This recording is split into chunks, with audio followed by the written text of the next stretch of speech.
We've been doing a lot. We've had a lot of interactions with dignitaries from India. We just had the Dalai Lama here a couple of weeks ago, and we're going to have Sri Ravi Shankar, who is a very prominent guru who has many, many millions of followers here, and we're talking about Indian issues in particular of late.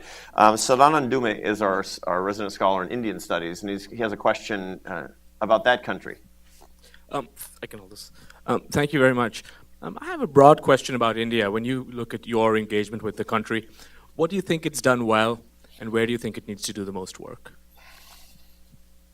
Well, India has a lot of very socialistic policies having to do with labor and land, and the fact that it has not risen as a manufacturing power is an indictment of its government policies. That is, as China's incomes went up, the place that the world should have moved to next as the manufacturing hub of the world absolutely should be India. And that's only happening to a very, very tiny extent. And it has to do with, regulatory complexities, infrastructure quality. Now, I'm optimistic about India. We put more into India than any country in the world. India benefits from a funny form of competition, which is competition between the states. And so, when one state really gets its act together, the other states tend to feel jealous, and they, are kind of looking at what policies led to that. The states in the north that we're particularly focused on, Bihar, Uttar Pradesh, have lagged in every human development numbers as well as income. But the improvements, and we have a big partnership with Nitish Kumar as Chief Minister in Bihar. The new Chief Minister in Uttar Pradesh decided that these health things that we care about, he'd get very involved with. And so we're seeing a very fast rate of improvement there. Vaccination coverage, and we got polio. The last polio case there was 3 years ago, which is an amazing triumph.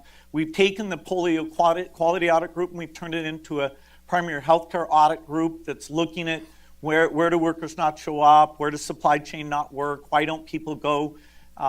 India's health is very complicated because they have a lot of these, a private sector that's very low quality, and the government hasn't figured out how to get the private sector to be high quality, and yet they haven't built the capacity in the public sector.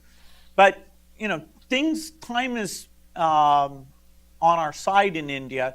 It's just frustrating, they haven't adopted a few new vaccines there's 2 new vaccines that will save over 400,000 lives per year in just India alone. And they're being quite slow on that issue. So India's great. And in 15 years, we'll probably be out of India because its budget will get bigger and it'll allocate more of it to health. Why did what result the delays in actually the permitting, and what owes to that? I suppose the viruses didn't unionize there, but the suspicion of the bureaucrats really like the status quo. The way the career system works, you're much better off not to change things. And so getting somebody to say, yes, we'd like to spend more money on a new vaccine, knowing that there's a crowd that's going to come in and attack that. There's a little bit of conservatism. And there's an election coming up, hopefully. As you get close to an election, you get particular paralysis in the bureaucracy. Post the election, there's a lot of optimism that things will, both in terms of deregulation and taking on new health initiatives, that things will be even more aggressive.